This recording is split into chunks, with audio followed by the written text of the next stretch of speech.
Welcome to our town. Dorothy Thompson speaking to you today from in front of the Richland County Bank, one of our sponsors, and we have something magic for you.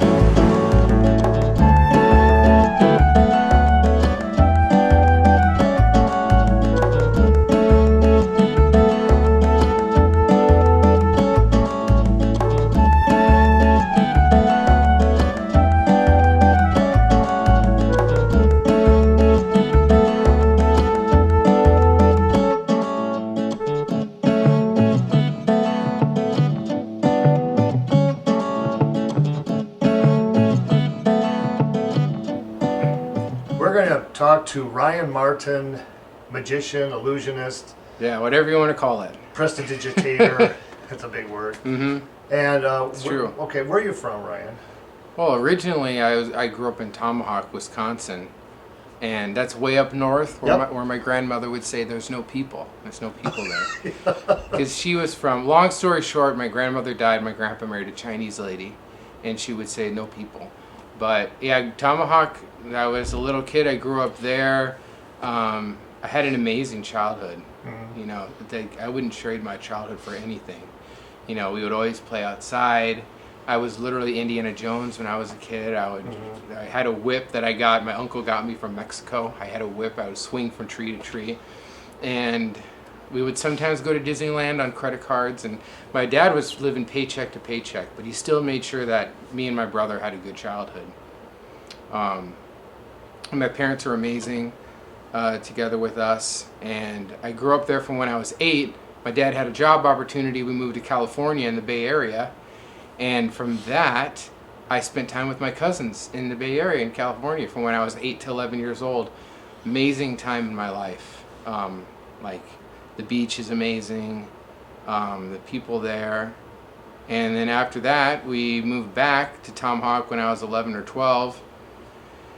And it's just different jobs, you know. You can't do anything when your parents decide to move somewhere when you're a kid, obviously. Yeah. Because you're not old enough to do anything on your own yet, especially not now. And it was, like I said, I wouldn't trade my childhood for anything. That's my babies. They're opening the door. Oh.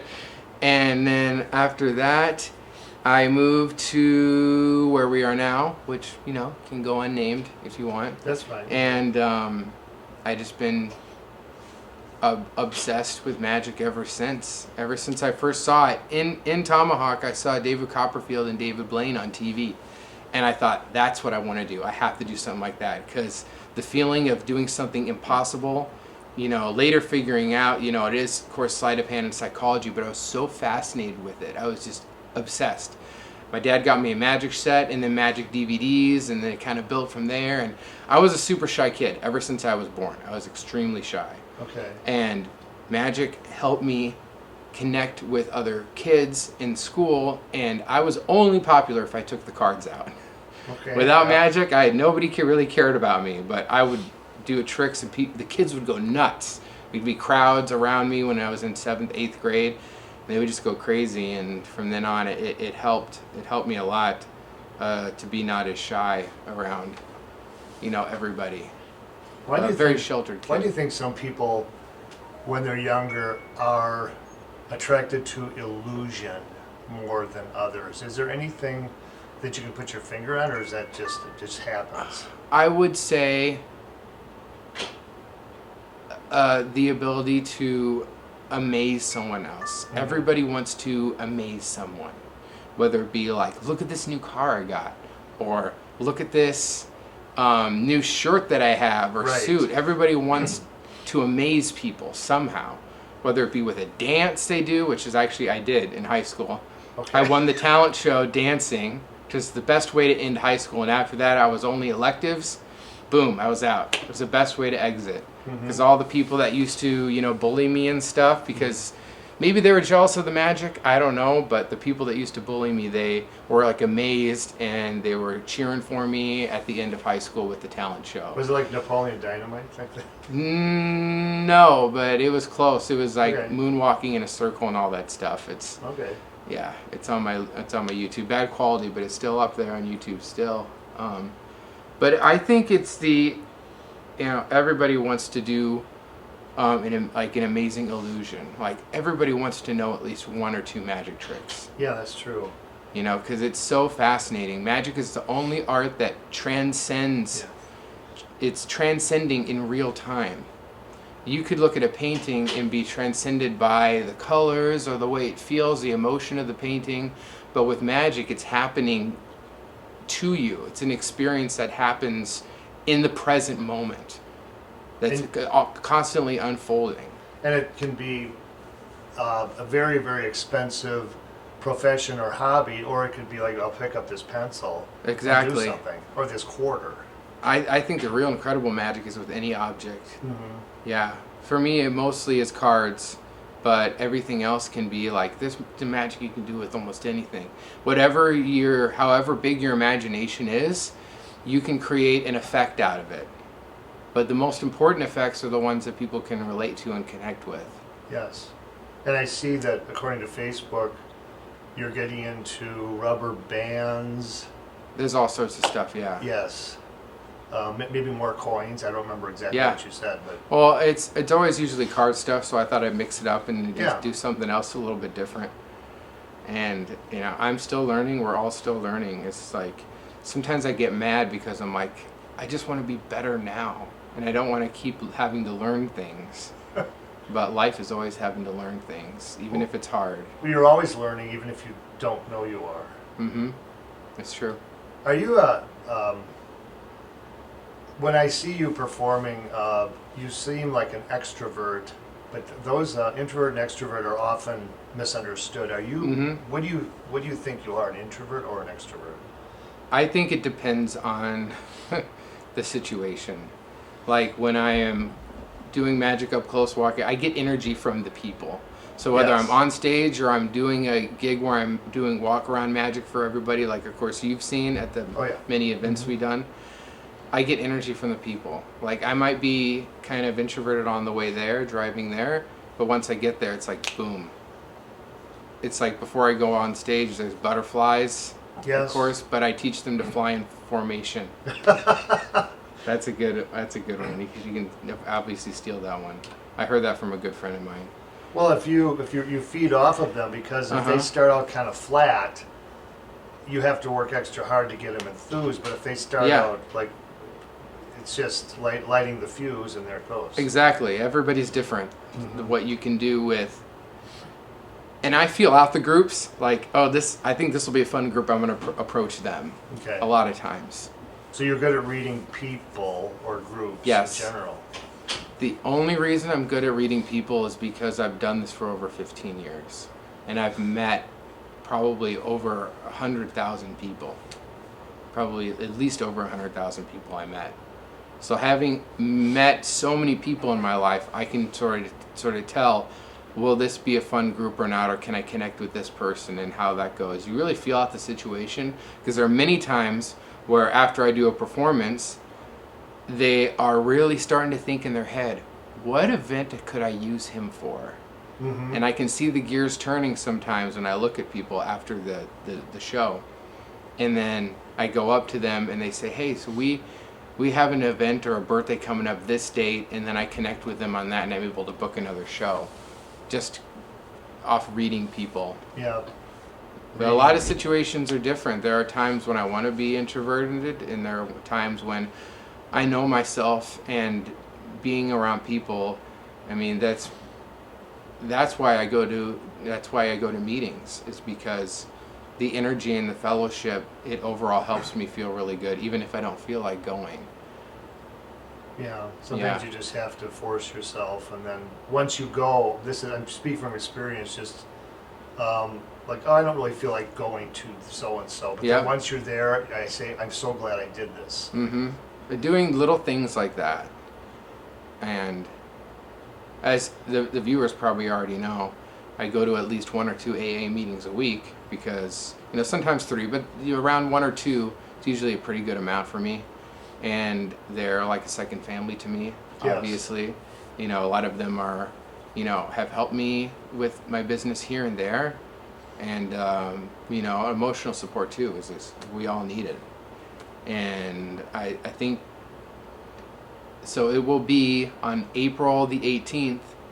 Coming up April the 18th, I'll be 3 years sober. By the grace of God. I'm bad with that. So 2022. Yep, is when finally I decided. Do you know what date that was? April the 18th. April 18th. You Yeah. just said that. Sorry. Hmm. April 18th. So, do you think that deck of cards has kept you alive? You know I what? mean, going back. Part of it, yeah. Several Be- years before that, let's say. Because I realized that I could not accomplish all my hopes and dreams. I couldn't do it unless I got sober. And once I had that realization, there's multiple, like you can call it spiritual awakenings. You know, little ones and big ones, but there's multiple ones for me. One of them was that. The other one was I was shaking and couldn't perform unless I had a drink. That was a huge red flag. I was scared to death when that happened. And then realizing that through all the shit, and we could talk all day about everything that's happened to me. You know, car accidents, in and out, rehabs, detoxes, you know, draining all my savings because of it. You know, alcohol and drugs. It was horrible. But finally, when all my resources were gone, I had no possible way. Rock bottom. Yeah. Yeah. I was about to lose everything, my kids, everything. I was this close. And I had no resources to get alcohol or drugs. Plus, I just recently, a few months ago, was in a car accident, so I couldn't even go walk to find somewhere to get drugs or alcohol. All my resources were gone. All my money was gone. And I had no other place to turn but AA. And I took it seriously, finally. With all the desperation, I had that little tiny bit of hope to keep me going. But it was the people in the room. And I didn't even know why, but the people around the tables, they loved me more than I loved myself. They loved me more than I loved because I hated myself for everything that happened to me. But finally, that desperation gave me the strength to say, oh, I'll just drink tomorrow. I'll drink tomorrow. And tomorrow never came. You know, and if you think about it, it's the mindset of, you know, tomorrow will never come because we only have the present moment. Yes. Present moment, creating moments that are unique and positive are very important to me. Even in times where I'm not feeling the greatest, I always think, you know, what am I grateful for? What do I have that if I was drinking, I wouldn't have? You know, so there's always something to be grateful for, even if you dig deep, no matter what it is. I mean, and I have a lot. I mean, I have a place, I have my kids that love me, Yes. that I'm a really great dad finally, and I have people calling me for shows, and it's only building by the grace of God. That's all I could say. Well, life is full of either or moments. Mm-hmm. Either this happens or, and Yeah. then it's one day at a time, which is a good credo for. They always say live in the moment, It is. for no matter what. You can plan for the future, but don't worry about it. Is the big thing. Mm-hmm. And it's so fleeting. I mean, I have to drive back to Richland Center. I mean, anything could happen. But Yeah. of course, they say, of course it won't. But who knows? I might get a flat tire or the car or a flat car. I mean, we Who don't know. knows? Who knows? Yeah, it's and it's really great to have people like you come out, and then myself, I also get like a different perspective of. So that's really how I cope with or create things. Mm-hmm. You know, that's why I also go to meetings. Is you might hear a little nugget of gold that can help you with something that you're dealing with, and the fellowship is just amazing. Well, I've seen that you on Facebook or the TikTok that you'll be on a plane saying, "I'm on my way to Vegas." Uh-huh. And so, how does that work? Who gets a hold of whom there? It's Google ads. I've been working pretty well. I target Tennessee, Manhattan, Miami, and of course Madison. Mm-hmm. And you never know. I think New Lisbon, wasn't that what you were? I did a show in New Lisbon. Yeah, a couple days ago or Yeah, I whatever. did. Yeah, that did, was crazy. Did the weather hold out for you? The weather was really bad. Well, you're a magician. How could it be? I'm trying to stay G-rated on this, but it was horrible. But I made it, and it was.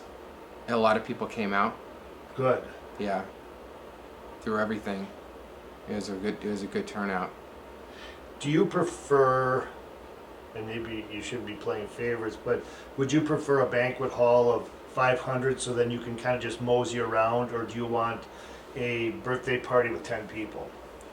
Depends. There's vibes. Sometimes you can create an amazing close-up show where everybody's gathered around the table and some insane stuff happens. Uh-huh. You know, like a Magic Castle type experience, where things are just happening. Cards in someone's pocket, someone's cell phone rings, it tells them the card's on the other side of the window.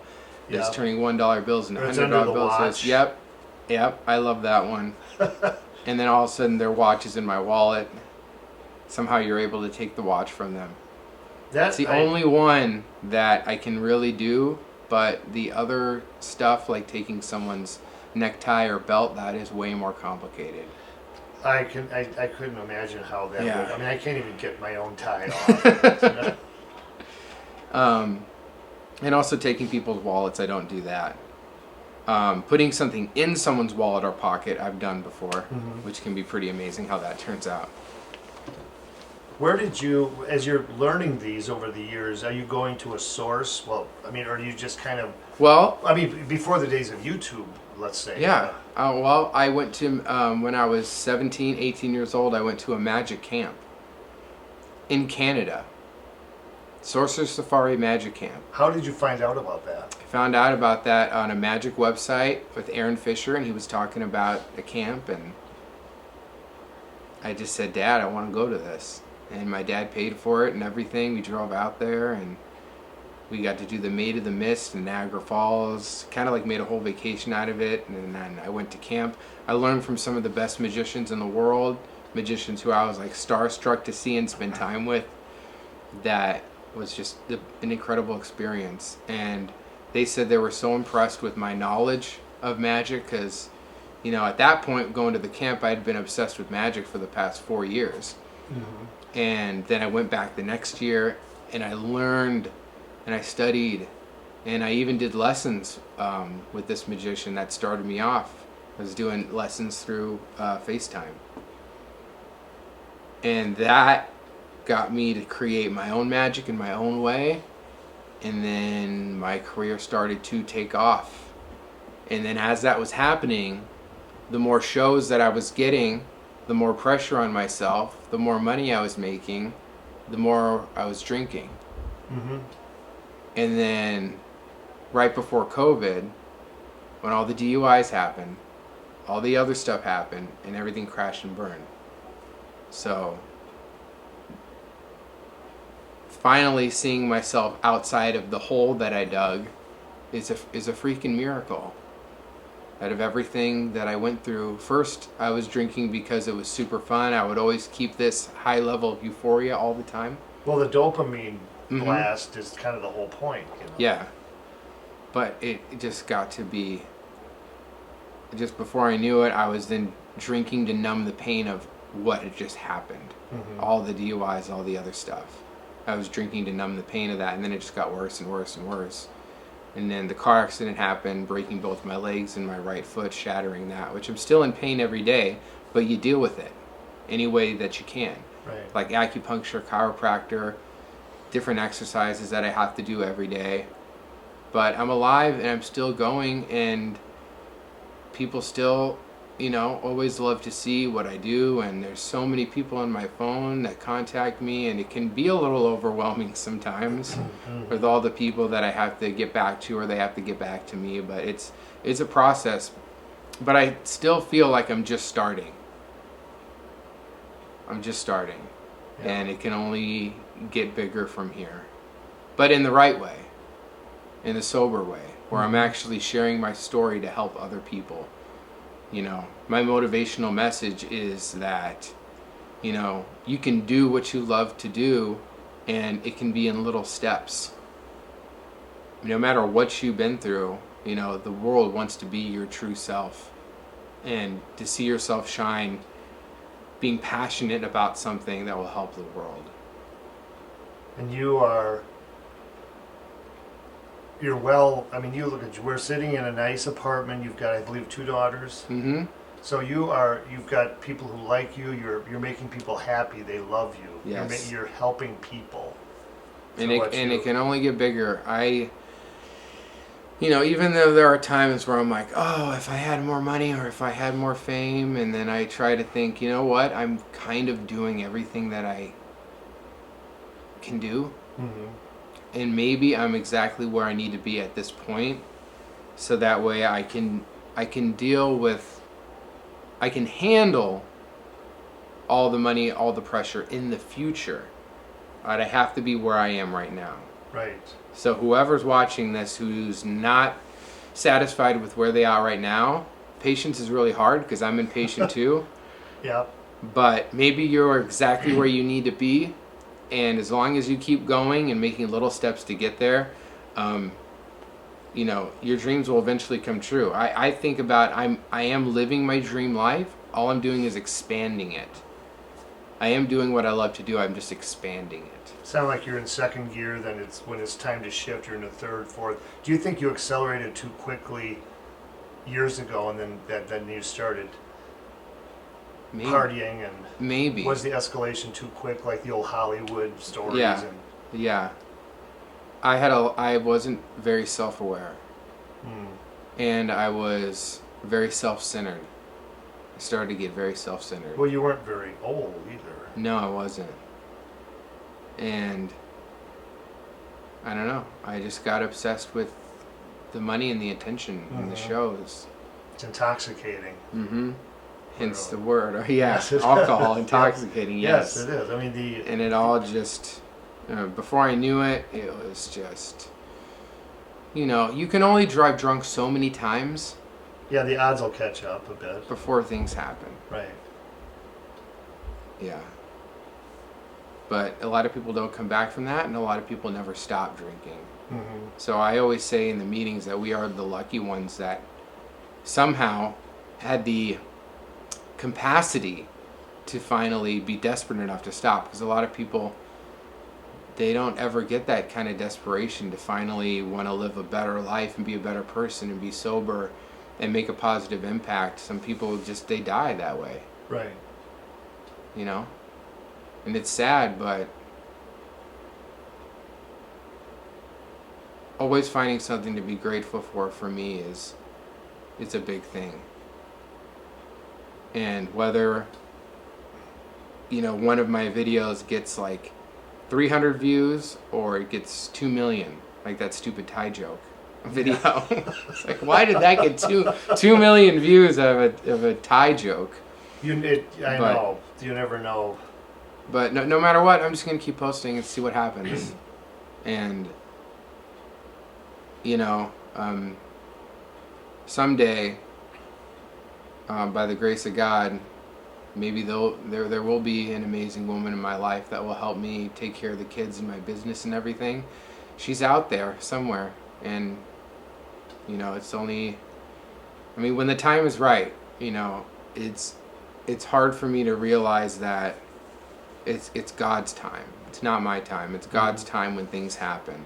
And God's time is the best time if I keep making the right choice every day. And right now you're in that place you're supposed to be, and you'll move into the next gear, so to speak. And you're what, early 30s? Mm-hmm. So you have decades. Yeah. Super young still. Super duper young. Yeah. And if you're discouraged, you can open up a fresh pack of cards and just start playing around. Mm-hmm.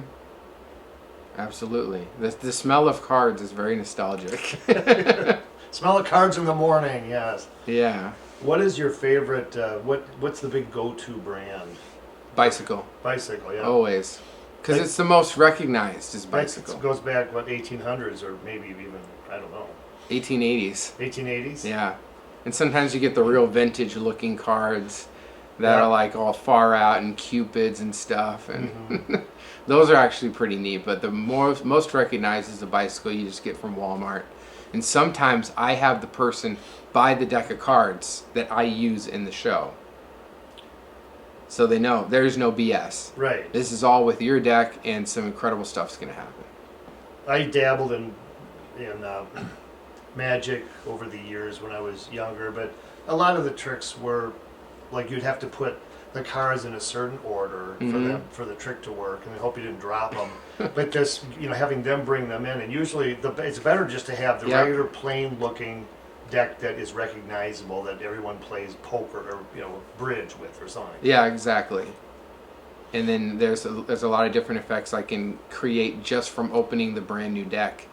And there's some really amazing routines that I go right into that are just seamless. And only because of being obsessed with for over 15 years, I don't usually have to practice like 6-8 hours a day anymore. Usually it's like 1 hour Yeah. if I have this new effect that I'm thinking about, because it's all muscle memory. I saw one just before I left to come here in the car about your sunglasses. Yep. You brought your two hands up in front of your face and you took away, and I watched it about 10 times, I have to admit. And I thought, well, I'm not seeing sunglasses. 'Cause Exactly. I saw a gap. What is the sorcery that you're doing? It's not fair. Well, that one is obviously illusion. Yeah. You can watch that and figure it out. And I do like some of those videos where my video you have to watch 10 times, be like, oh, that's how he does it. I like those ones. Yes. And also the ones where you get to learn something, like the spoon bending one that I recently did. Right. The only variation I've ever known of that I've tried on relatives at Thanksgiving and almost got yelled at, but was just simply, whatever. So you hold the spoon and just let it slip and go like this, but I see. putting that coin in there so they can see the end of it Yeah. is really cool. I mean, I wish we could do it right now, but well, I'll pause and we can get a spoon or a fork. Well, is there anything else? I don't think so. You don't think so? Well, what else do you want to say? It's pretty cool to have people come over and, want to interview you about stuff. It shows that you're on the right path, I think, in my mind. And I've known you since like a long time. I'm On thinking- and off events, Yeah. you're videotaping. 7 years, maybe 8 years. Yeah, 8 years probably. Well, this should be an ongoing series. Maybe once every couple of months, I'll swing by and say, "Hey, I have a Yeah. deck of cards I just bought. Do something." Here we go. Yeah, here Let's we go. do it. Their bicycle. And I'm excited to edit this into something that will be on TikTok or wherever it is.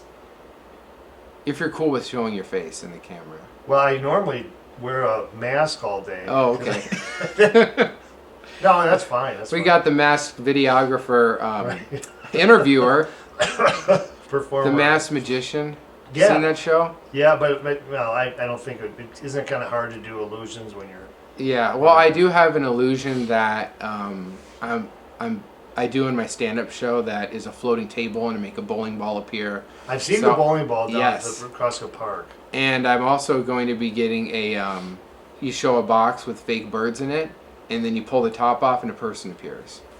So there's other Really? things that I'm adding into the show, but most of it is pack small, plays big, jumbo deck of cards, linking rings, a little bit of hypnosis that's hilarious, Yep. and it's just, my stand-up show is just a fun show. And there's a couple things where you're going to be like kind of freaked out, like the card stab through the bag, which is one of my favorite things to do. Okay. Somebody signs a card, they shuffle it, cards go into the bag, and then I stab through and I randomly stab the card. The power of illusion. Yeah. Because your brain wants to think it saw something and it's determined to think that you saw it correctly, but Mhm. not the case. But I'm already 4 steps ahead. Of course you are. It's, for me, the most important part of my stand-up show is to participate with the audience. Because a great audience makes a great show. Every time. Even if you have to get them warmed up into it. That's why I love to do magic up close before the stand-up show or finale or whatever I'm doing.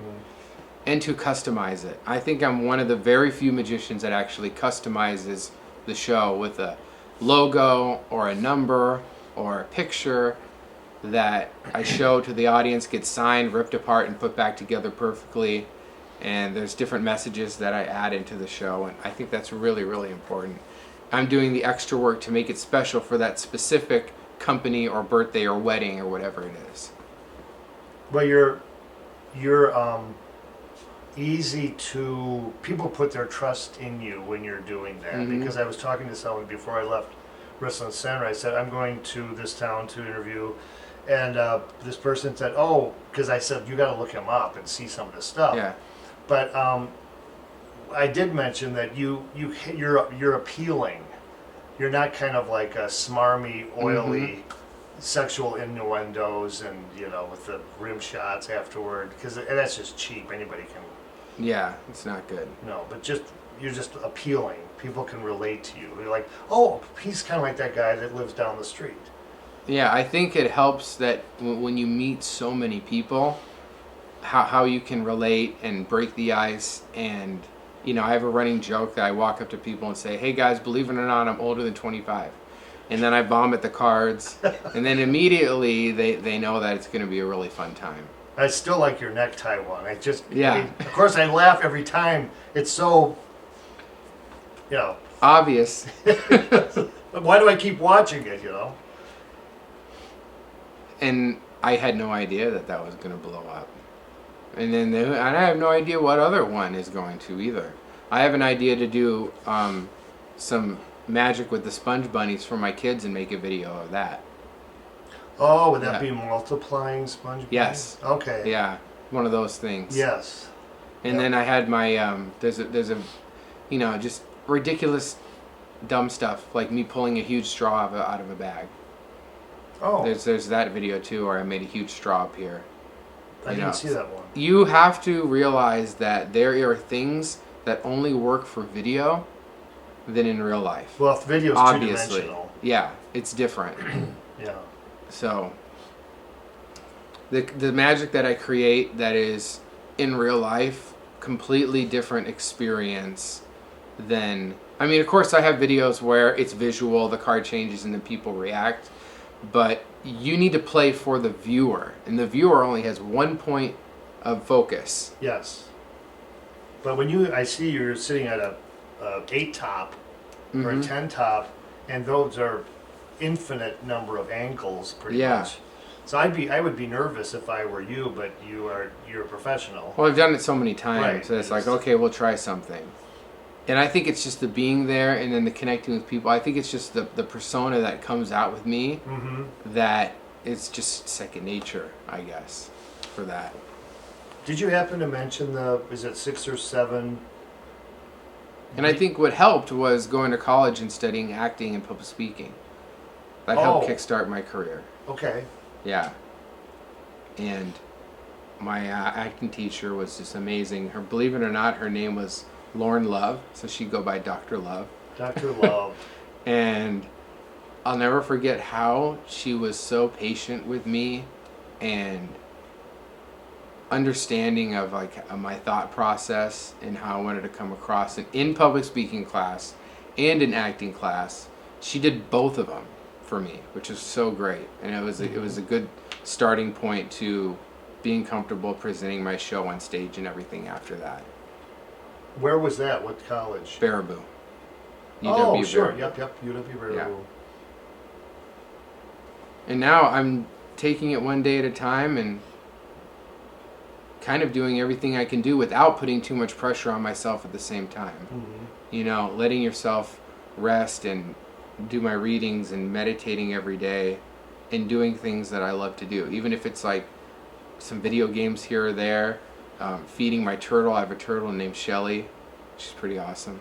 They're pretty quiet. And Yeah. you just, Oh, they're fun. And then she goes in like her little bath sometimes. And mm-hmm.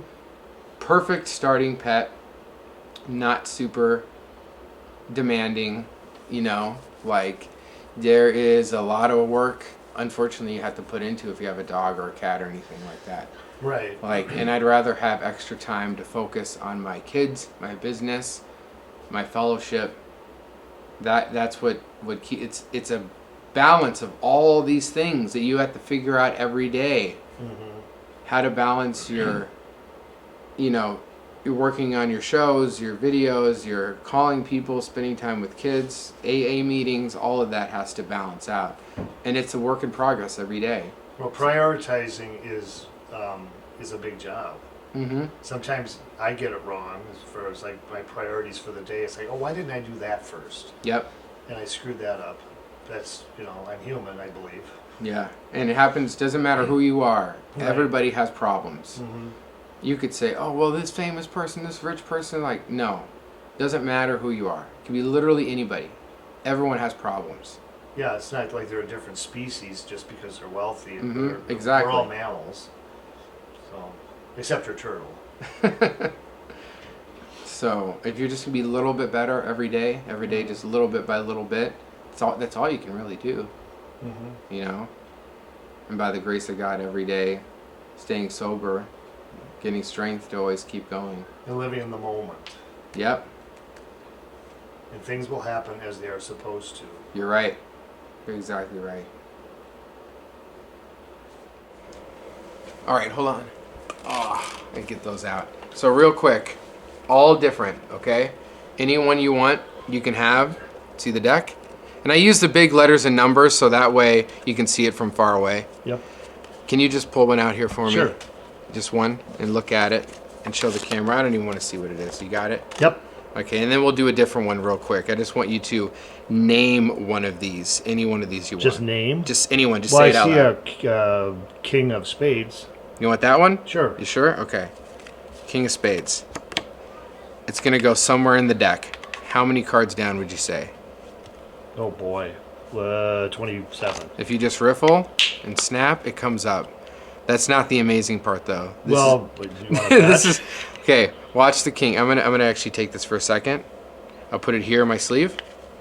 Hold out your hand. Okay, you see the card. You see your hand, right? Yep. Put your thumb on top, and I'm gonna use this one that you picked, the Queen of Diamonds. If I shake it, you're actually gonna start to see it look like that king. And if I have the king, you won't believe this. Turn over that card. Show the camera.